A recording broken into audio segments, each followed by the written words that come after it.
بسم اللہ الرحمن الرحیم مولا یصلی وسلم دائماً ابداً علی حبیبکا خیر الخلق کلہم لا تعداد درود و سلام آپ صلی اللہ علیہ وآلہ وسلم پر اور کروڑوں رحمتوں کا نزول آپ کی آل و اصحاب پر۔ السلام علیکم ورحمۃ اللہ وبرکاتہ۔ ناظرین محترم، زبیر الوی پروگرام اسلام اور ہم میں حاضر خدمت ہے، اور ہم بات کر رہے ہیں نماز کے موضوع پر کہ نماز کے مسائل کیا ہیں، نماز کی میں کون کون سی ایسی چیزیں ہیں جو نماز کو فاسد کر دیتی ہیں، مکروہات کیا ہیں، واجبات کیا ہیں، اس کے فرائض کیا ہیں۔ یہ عام انسان کو، عام مسلمان کو یہ اس کا علم ہونا، نالج ہونا بہت ضروری ہے۔ ہم کتابوں میں پڑھتے رہتے ہیں، علماء سے سنتے رہتے ہیں، لیکن کیونکہ ہماری یادداشتیں بالکل کمزور ہو چکی ہیں اور ہماری یادداشت میں ٹی وی کے ڈرامے تو پورے آ جاتے ہیں، لیکن نماز کے جو فرائض ہیں وہ ہمیں یاد نہیں رہتے۔ تو آج ہم کوشش کریں گے کہ آپ کو یاد دہانی کے طور پر آپ کو یہ یاد دلوا دیں کہ بھئی نماز کے فرائض کیا ہیں، واجبات کیا ہیں، اس پہ ہم گفتگو کریں گے۔ اور ہمارے اسٹوڈیو میں موجود ہیں جناب مفتی غلام مصطفیٰ قادری صاحب اور جناب سید عبدالباسط خردیسی صاحب۔ آئیے آپ ان سے ملاقات کراتے ہیں۔ السلام علیکم۔ وعلیکم السلام ورحمۃ اللہ وبرکاتہ۔ الحمدللہ رب العالمین۔ جزاک اللہ۔ سید باسط صاحب کیسے ہیں؟ الحمدللہ، کیسے ہیں آپ؟ خیریت سے؟ الحمدللہ، جزاک اللہ۔ مفتی صاحب، ہمیں اپنی زندگی کی باقی چیزیں تو یاد رہتی ہیں، لیکن وہ نماز جس کے بارے میں تقریباً 700 یا 800 ٹائمز قرآن میں اللہ تعالیٰ نے فرمایا کہ آپ نماز ادا کرو، نماز ادا کرو، اور ایک بچپن سے لے کر 7 سال کی عمر سے بچہ نماز پڑھنا شروع کرتا ہے اور 60 سال تک چلا جاتا ہے، اس کو یہی پتہ نہیں ہے کہ نماز کے اندر فرائض کون سے۔ بسم اللہ الرحمن الرحیم۔ الحمدللہ الذی ابدع الافلاک والارضین والصلاة والسلام علی من کان نبیا وآدم بین الماء والتین وعلی آلہ واصحابہ واولیاء امتہ وعلماء ملتہ واہل سنتہ اجمعین۔ وما خلقت الجن والانس الا لیعبدون۔ صدق اللہ العظیم وصدق رسولہ النبی الامین الکریم۔ زبیر الوی بھائی، میں آپ کا شکر گزار ہوں کہ آپ نے لب کشائی کا موقع دیا۔ آپ نے سوال کیا ہے کہ نماز کے حوالے سے ہم بہت زیادہ کوتاہی کرتے ہیں۔ دیکھیں، قرآن مجید فرقان حمید میں اللہ تبارک و تعالیٰ نے انسان کی پیدائش کا ایک مقصد بیان فرمایا ہے۔ صحیح۔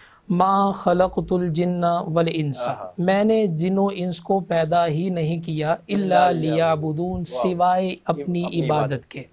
عبادت کے علاوہ کوئی مقصد نہیں، عبادت کے علاوہ کوئی غرض نہیں، علاوہ کوئی مطلب نہیں ہے۔ آپ دیکھیں، اللہ تبارک و تعالیٰ کے حضور جب آدم علیہ السلام کی پیدائش ہو رہی تھی، اللہ تبارک و تعالیٰ نے آدم علیہ السلام کو تخلیق فرمانا تھا، تو فرشتوں نے کہا، اے رب، ہم تو تیری عبادت کر ہی رہے ہیں۔ اور آپ فرشتوں کی عبادت کو دیکھیے کہ مسلسل کئی فرشتے ایسے ہیں کہ جو لگاتار اللہ تبارک و تعالیٰ کے حضور حالت رکوع میں ہیں، کئی ایسے فرشتے ہیں جو حالت سجدہ میں ہیں۔ نبی کریم صلی اللہ تعالیٰ علیہ وسلم سے منقول ہے کہ آسمان میں بالشت برابر بھی ایسی کوئی جگہ نہیں خالی کہ جہاں فرشتے کا سر موجود نہ ہو۔ اللہ تبارک و تعالیٰ کے تقدس کو بیان کرنا، ان گنت فرشتے ہیں، اور کئی روایات کے اندر موجود ہے کہ اللہ تبارک و تعالیٰ فرشتوں کی تخلیق فرماتا رہتا ہے اور ان گنت فرماتا رہتا ہے۔ تو فرشتے اللہ تبارک و تعالیٰ کی اس انداز میں تقدیس کو بیان کر رہے ہیں، تسبیح بیان کر رہے ہیں۔ وجہ یہ ہے کہ وہ دیکھ رہے ہیں، وہ جانتے ہیں، وہ اس فلسفے کو سمجھ گئے ہیں کہ ہم خالق کے سوا کچھ بھی نہیں، خالق کے بغیر کچھ بھی نہیں ہے۔ مطلب یہ ہے کہ انسان بھی اگر اپنے آپ پہ غور کرے نا، تو میری یہ جو سانس ہے، میں کچھ بھی کر لوں۔ آج زبیر الوی بھائی، انسان کو اللہ تبارک و تعالیٰ نے اتنا ہنر عطا کر دیا ہے، انسان کو اللہ تبارک و تعالیٰ نے اتنا توانگر بنا دیا ہے، یہ علمی اعتبار سے بھی عظیم شاہکار بن چکا، یہ مالی اعتبار سے بھی بالکل توانا مستحکم ہو گیا۔ قارون کے خزانے کے حوالے سے خود قرآن مجید فرقان حمید میں موجود ہے نا کہ ایک اونٹوں کی بہت بڑی طاقتور جماعت، اونٹوں کی بہت بڑی طاقتور جماعت بمشکل اس کے خزانوں کی چابیاں اٹھا سکتی تھی۔ تو جس کے خزانوں کی چابیاں اس قدر ہو کہ اونٹ ہو، جس کو کہتے ہیں ریگستان کا جہاز، ریگستان کا ایک عظیم جانور اور ان کا ایک لشکر، وہ بمشکل اس کے خزانوں کی چابیاں نہ اٹھا سکتی ہو تو اس کے خزانوں کا عالم کتنا ہوگا۔ لیکن اس کے باوجود بھی کیا وہ زندہ رہ سکا؟ کیا وہ اپنے موت کو اپنے آپ سے دور کر سکا؟ بس انسان اس بات پر غور کر لینا، میں کچھ بھی کر لوں، دنیا کے اس کونے سے اس کونے تک کا بھی سفر کر لوں، آسمان میں جہاں تک پہنچ سکتا ہوں پہنچ جاؤں، لیکن اللہ تبارک و تعالی اگر کچھ نہ چاہے نا تو انسان کے ہاتھ میں کچھ بھی نہیں ہے۔ بالآخر جب معلوم ہو جائے کہ خالق کی بارگاہ سے کوئی راہ مفر مقر ہے ہی نہیں، اس بارگاہ سے کچھ بھی آپ جا کر بھی جان چھوڑا سکتے ہی نہیں، تو کیوں نہ اسی کی بارگاہ میں آ کر اپنی جبین ناز کو جھکا دیا جائے، اپنا سب کچھ خراج اس کے حضور رکھ دیا جائے اور کہا جائے کہ اے مالک صرف تو ہی تو ہے، میں کچھ بھی نہیں ہوں۔ کسی صاحب سے پوچھا گیا نا کہ انسان جب مکلف کر دیا گیا ہے، اسے جنت اور دوزخ دونوں دکھلا دی گئی ہے کہ جی یہ جو جنت ہے اور یہ دوزخ ہے، ان احکامات کی پابندی کرو گے تو تمہیں جنت ملے گی اور ان احکامات سے بچو گے تو تمہیں جنت ملے گی، اور یہ اگر تم نے کام کیے، ان اوامر پر تم چلے تو اللہ تبارک و تعالی کی طرف سے کہیں ایسا نہ ہو تمہیں دوزخ میں ڈال دیا جائے۔ تب انسان جب اس کش بکش میں جی رہا ہے تو وہ رب تعالی سے محبت کیسے کرے گا؟ وہ رب تعالیٰ کی طرف آئے گا کیسے؟ حالانکہ قرآن مجید کہتا ہے کہ ایمان والے اللہ تبارک و تعالیٰ سے شدید ترین محبت کرتے ہیں، مال، اولاد، ماں باپ، دوست، احباب سب کچھ ایک طرف، لیکن اللہ تبارک و تعالیٰ کی محبت ایک طرف۔ تو بڑا خوبصورت انہوں نے جواب دیا، انہوں نے کہا کہ جب انسان یہ بات سمجھ جائے نا کہ جو کچھ میں دنیا میں حاصل کرنا چاہتا ہوں اس کا خالق تو اللہ ہے نا، وہ تو سبب کا کوئی محتاج نہیں ہے نا، اگر وہ چاہے کن تو فیکون خود ہو جاتا ہے۔ تو یہ وہ بات ہے، یہ وہ چیز ہے جو انسان کو آمادہ کرتی ہے کہ میں ہر سوز، ہر آن، ہر لمحہ اللہ تبارک و تعالیٰ کی منشا کے مطابق ڈال دوں۔ واہ واہ، کیا کہنے جناب سید عبدالباسط صاحب۔ مفتی صاحب نے بڑی تفصیل کے ساتھ جو ہے کہ اس پہ روشنی ڈالی کہ انسان کا دنیا میں آنے کا مقصد کیا ہے۔ تو آج ہم مقصد کو فراموش کر چکے ہیں، تو جو میرا سوال بنیادی یہی تھا کہ یعنی کہ ہم اس مقصد سے ہٹ گئے جس مقصد کے تحت ہم اس دنیا میں بھیجا گیا۔ اب جو ہے کہ نماز آپ پر فرض کر دی گئی، تو بچپن سے لے کر بڑھاپے تک نمازیں پڑھ رہے ہیں، سب کچھ کر، لیکن اس کے فرائض کے بارے میں کسی بھی شخص کو ابھی باہر نکلتے ہیں، کیمرہ لے کے ہم باہر نکلتے ہیں، کسی سے 10 لوگوں سے پوچھیں گے اس میں سے ایک ہی جواب دے پائے گا کہ نماز کے فرائض کتنے۔ بسم اللہ الرحمن الرحیم، اللہم صلی علی محمد وعلی آلہ وبارک وسلم۔ زبیر بھائی، سب سے پہلے تو میں آپ کے سوال کا جواب دیتا چلوں، اور اس کے بعد جیسے حضرت نے ایک اقوال ذکر فرمایا، اس پہ مجھے ایک حدیث مبارکہ بھی یاد آ گئی حضرت مولا علی المرتضیٰ شیر خدا کی۔ سب سے پہلے تو عوام الناس کو یہ سمجھنا چاہیے کہ جو ابتدائی تعلیم ہے وہ ہر مرد، بچہ، بوڑھا، بزرگ، اس پر فرض ہے۔ ہاں، طلب العلم حدیث جی، اور جو انسان نماز کے فرائض اور واجبات نہیں سیکھ سکا تو پھر وہ دنیا میں کیا سیکھ سکتا ہے؟ کیونکہ نماز ایک ایسی شے ہے کہ یہ قبر سے حشر تک۔ ارے نیوٹن کا قانون یاد ہے، پورا ہے، کیمسٹری کے سارے اصول یاد ہیں، میتھمیٹکس پورا الجبرا یاد ہے، لیکن فرض نماز کے جو ہے کہ اصول پتہ نہیں ہے۔ ہمارے ہاں سب سے پہلے تو یہ سمجھ لیا جائے، جو سوال ہے وہ مدعا پورا ہو جائے، اس کے بعد اس پہ اگر ڈسکشن کی جائے کہ نماز میں یہ ہماری پبلک سمجھ جائے کہ نماز کے اگر نہیں پتہ تو آج سمجھ لے کہ نماز کے 6 مثال کے طور پر نماز کے 6 شرائط ہیں اور نماز کے 7 فرائض ہیں۔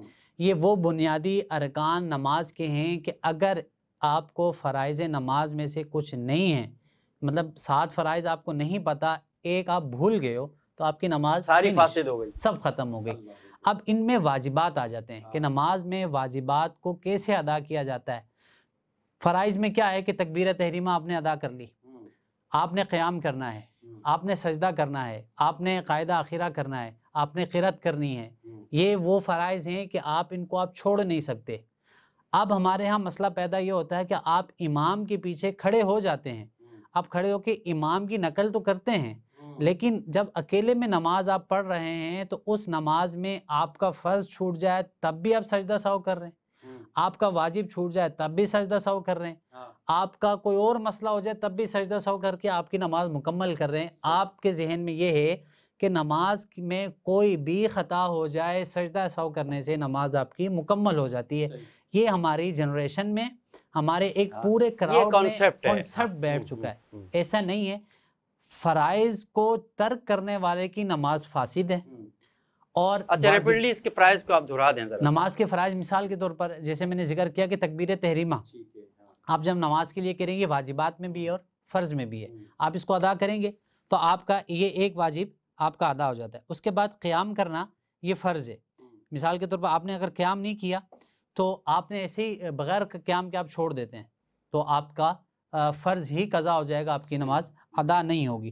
اس کے بعد ہم جب قیام کرتے ہیں تو اس کے بعد معاملہ آتا ہے قرات کا، یعنی سورہ فاتحہ واجب ہے اور اس کے بعد آپ نے قرات کرنی ہے، چاہے وہ چھوٹی صورت کر لیں یا ایک صورت جو چھوٹی ایک 3 آیتوں کے برابر کوئی صورت ہو، آپ نے اس کو پڑھنا ہے، یہ آپ پر فرض ہے۔ اس کے بعد بات آتی ہے کہ ہم نے رکوع کرنا ہے۔ مثال کے طور پر ہمارے ہاں اکثر یہ مسئلہ پیدا ہوتا ہے، اچھا یہ ہماری پبلک بھی سمجھتی جائے کہ پہلا کیا مسئلہ تھا؟ تکبیر تحریمہ، دوسرا قیام، تیسرا قرات، چوتھا رکوع۔ اب ہمارے ہاں مسئلہ کیا ہوتا ہے کہ جب ہم قیام کر لیتے ہیں، صورت پڑھ لیتے ہیں تو ہم بغیر رکوع میں پورا جھکے بغیر ہاتھ گھٹنوں کو لگا کے واپسی کھڑے ہو جاتے ہیں۔ ایسا نہیں ہونا چاہیے، بلکہ اس رکن کو پورا اس کے مطابق ادا کرنے کو ہی فرض کہلایا جاتا ہے، ہاتھ لگانے کو فرض نہیں کہا جاتا۔ ہاں بلا عذر اگر آپ کر رہے ہیں تب تو مسئلہ ہے کہ آپ میں شریک و عذر پایا جاتا ہے، آپ بیمار ہیں یا اس طرح کوئی مسئلہ ہے تو تب تو آپ کے لیے بہتر ہے کہ آپ کر لیں۔ اچھا اس کے بعد آتا ہے کہ سجدہ۔ اب ہمارے ہاں مسائل کیا ہیں کہ ہم سجدہ بھی اس انداز سے کرتے ہیں کہ ناک اور سر کو زمین کو لگانے سے پہلے ہی ہم سر کو اٹھا دیتے ہیں۔ ہم سبحان ربی الاعلیٰ جب کر رہے ہوتے ہیں تو وہ آدھا ہوا میں ہوتا ہے اور آدھا سجدے میں ہوتا ہے۔ اکثر ہمارے ہاں جو عوام الناس میں دیکھنے کو ملتا ہے وہ یہی ملتا ہے کہ عوام الناس جیسے ہی سجدہ کرتی ہے سجدہ کر کے اٹھ جاتی ہے۔ ان کا کانسیپٹ کیا ہوتا ہے کہ ہم نے صرف سبحان ربی الاعلیٰ 3 دفعہ سنت ہے اگر پڑھنا تو 1 دفعہ ہم نے پڑھ لیا تو ہمارا واجب ادا ہو گیا، لیکن وہ واجب ادا کرنے کے چکر میں فرض ہی چھوڑ دیتے ہیں، وہ فرض کو ہی ادا نہیں کرتے، بلکہ فرمایا کہ تم سجدہ کرو 7 ہڈیوں پر، وہ 7 ہڈیاں لگائے بغیر ہی تم واپسی کھڑے ہو جاتے ہو، تو پھر تمہارے اس فرائض میں وہ تقویت، وہ روحانیت وہ باقی نہیں رہتی۔ اگر تم جان بوجھ کے ایسا کرتے ہو تو آپ کو تو فرض ادا ہی نہیں ہوتا۔ رہی بات اب اس کے بعد اگر ہم ذکر کریں مثال کے طور پر قاعدہ آخرہ، جو نماز کو ختم کرنے کے بعد آخری مثال کے طور پر 4 رکعتی آپ نماز ادا کر رہے ہیں، 4 رکعتی نماز میں آپ نے قاعدہ آخرہ اتحیات میں بیٹھے ہیں، اب اس اتحیات کی مقدار میں آپ نہیں بیٹھے تو آپ کا فرض ادا نہیں ہوگا، یہ آپ کی نماز فاسد ہو جائے گی۔ اس کے بعد خروج بالسنہ، یعنی آپ جب نماز سے خراج حاصل کرتے ہیں، اس سے ایگزٹ لیتے ہیں تو اس کے لیے آپ جب سلام کا اختیار لیتے ہیں تو وہ بھی نماز کے فرائض میں شامل ہوتا ہے کہ آپ نے اس کے مطابق آپ نے نماز کو مکمل کرنا ہے۔ یہ وہ چیزیں ہیں کہ اس کے بغیر تو آپ کی نماز کا کنسیپٹ ہی نہیں ہے۔ اب وہ واجبات ہیں کہ کس طرح سے آپ کی نماز میں کیا غلطی ہو جائے تو آپ کی نماز قضا جو ہے واجب الادا کس طرح سے کریں گے یا سجدہ سہو آپ کس طرح سے آپ ادا کریں گے۔ صحیح، جزاک اللہ، جزاک اللہ۔ مفتی صاحب جس طرح کہ حضرت نے فرمایا تفصیل کے ساتھ نماز کے فرائض کے بارے میں بتایا، تو اب تکبیر تحریمہ، جب تکبیر تحریمہ کوئی کہتا ہے تو وہ ہاتھوں کو کہاں تک بلند کرے؟ ہمارے نزدیک تکبیر تحریمہ مردوں کے لیے اور عورتوں کے لیے جدا گانہ طریقے پر ہے۔ جو مرد حضرات ہیں وہ تکبیر تحریمہ کہتے ہوئے اپنے دونوں ہاتھوں کے انگوٹھوں کو اپنے کان کی لو پر لگائیں گے اور اتنا ہی مقابل کرتے ہوئے اپنے رب کے حضور پیش ہوں گے، جبکہ عورتوں کے معاملات کے اندر ہم ستر پوشی کا زیادہ خیال کرتے ہیں، تو کچھ احادیث یوں بھی ہے اور کچھ احادیث اس طرح بھی ہے۔ تو ہم عورتوں کے لیے مناسب طریقہ جو احناف کے نزدیک ہے وہ یہ کہ وہ اپنے کندھوں تک اپنے سینوں کے مقابل خواتین جو ہے وہ تکبیر تحریمہ کہتے ہوئے ہاتھ بلند کریں گے تاکہ ان کی جو ہے وہ ستر پوشی بھی ہو جائے۔ زبیر علوی بھائی، یہاں میں اپنی بات پر جو سابقہ گفتگو تھی کچھ باتیں اور ایڈیشن کے طور پر کہہ دوں کہ ہم ہر طرح سے دنیاوی مال اور دنیاوی مفاد اور عناصر اربع میں گھرے ہوئے ہیں۔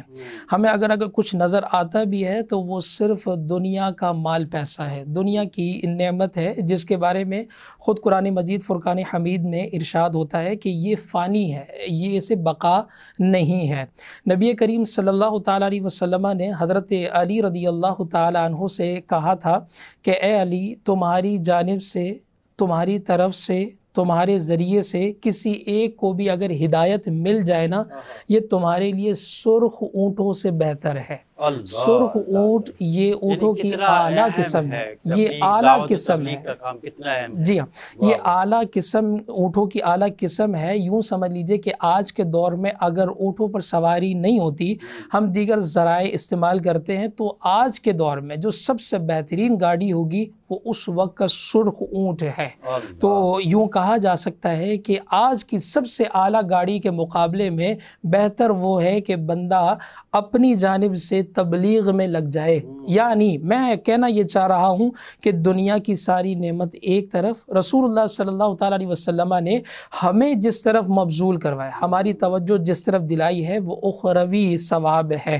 انسان دنیا میں تو کسی نہ کسی طرح سروائیو کر بھی لیتا ہے، لیکن جو بندہ آخرت میں سروائیو نہ کر پایا تو کیا اس کے لیے نجات کا ذریعہ باقی رہے گا؟ یہ اب تو لوگ کہتے ہیں کہ بھئی آخرت جب ہوگا دیکھا جائے گا، جب ہوگا دیکھا جائے گا، یہ تو یوں سمجھ لیجئے کہ ایمان کا سب سے ہلکا درجہ ہے۔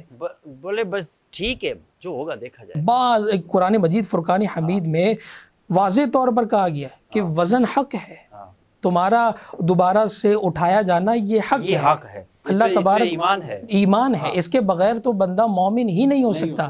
جو بندہ اس حوالے سے ذرا برابر بھی ڈاما ڈول کا شکار ہوگا، اسے اپنے ایمان کی فکر کرنی چاہیے، اسے سمجھنا چاہیے کہ میں کس معاملے میں جسارت کر رہا ہوں۔ اگر میں تو یہ دیکھتا ہوں کہ بندہ سوچے ذرا کہ جس رب نے مجھے پیدا کیا ہے اسی نے فرشتے کو بھی پیدا کیا ہے۔ فرشتے ازدواجی زندگی میں منسلک نہیں ہوتے، فرشتے کھاتے پیتے نہیں ہیں، فرشتے سیر و تفریح نہیں کرتے ہیں، فرشتے جو ہے وہ سیاحت پر نہیں جاتے ہیں۔ آپ دیکھیں نا، فرشتے ہر وقت اللہ کی عبادت میں لگے رہے ہیں۔ تو کیا وہ رب ہمیں مکلف نہیں کر سکتا تھا کہ ہم بھی اسی طرح نہ تو شادی کر سکتے تھے، نہ کوئی کھانے پینے کی سہولت ہوتی، نہ کسی طرح ہمیں سیر و سیاحت کا موقع دیا جاتا؟ جی، لیکن اس معاملے میں نہیں، اس معاملے میں اللہ تعالیٰ کا شکر بجا لانا چاہیے کہ 24 گھنٹے میں صرف 1 گھنٹے تو اللہ کی عبادت کرنی ہے۔ یعنی وہ چاہتا تو 24 گھنٹے ہمیں اسی معاملے میں، اسی کام میں لگا سکتا تھا، لیکن یہ رب تعالیٰ کی نعمت ہے، یا رب تعالیٰ کی رحمت ہے کہ اس نے ہر طرح کے مواقع بھی فراہم کیے اور ساتھ میں انتہائی مختصر وقت کے لیے ہمیں مکلف کیا۔ بہتر ہے فرشتوں سے، بہتر ہے انسان کہ آؤ اتنے وقت کے لیے میرے حضور سجدہ کرو۔ اگر انسان یہ بھی سجدہ، اس طرح بھی سجدہ نہیں کر سکتا ہے تو اسے اپنے آپ پر رونا چاہیے، اپنے حال پر رونا چاہیے۔ بالکل بالکل، جزاک اللہ، جزاک اللہ، بہت شکریہ حضرت۔ سجدے میں گئے یا رکوع میں گئے، اب جس طرح جماعت کے ساتھ نماز ادا کر رہے ہیں تو امام کے پیچھے اہل حناف کے نزدیک جو ہے کہ وہ قرأت نہیں کی جاتی، مقتدی خاموش رہتا ہے۔ جب رکوع میں جاتا ہے تو پھر وہ تسبیح پڑھتا ہے، اور سجدے میں جاتا ہے جب بھی پڑھتا ہے۔ تو اس میں اگر کوئی شخص 3 دفعہ سے زیادہ پڑھ لے تو اس کی نماز میں کوئی خلل ہو، کیونکہ وہ مقتدی ہے امام کے پیچھے، امام کی اتباع کر رہا ہے۔ امام نے تو 3 دفعہ پڑھا اور آپ نے 6 دفعہ پڑھ لیا۔ بسم اللہ الرحمن الرحیم۔ اچھا، مسئلہ یہ ہے حضرت کہ آپ امام کی اقتداء میں نماز پڑھ رہے ہیں، تو یہ توجہ رکھی جائے کہ امام کی اقتداء میں جو نماز ادا کی جا رہی ہے اس کے لوازمات میں آپ کے اوپر لازم یہ ہے کہ امام قرأت جو کرے گا وہ مقتدی سماعت کرے گا۔ باقی جو لوازمات ہیں تسبیحات کے، اتحیات کے، درود پاک کے، اور اس کے علاوہ جتنی بھی ایکٹیویٹیز ہیں، یہ مقتدی کے ذمہ پر بھی ہے ایسا نہیں ہے کہ امام کے ساتھ اگر آپ کھڑے ہو گئے تو آپ نے کچھ بھی نہیں پڑھنا. نہیں میں رکوع میں سمجھ گیا.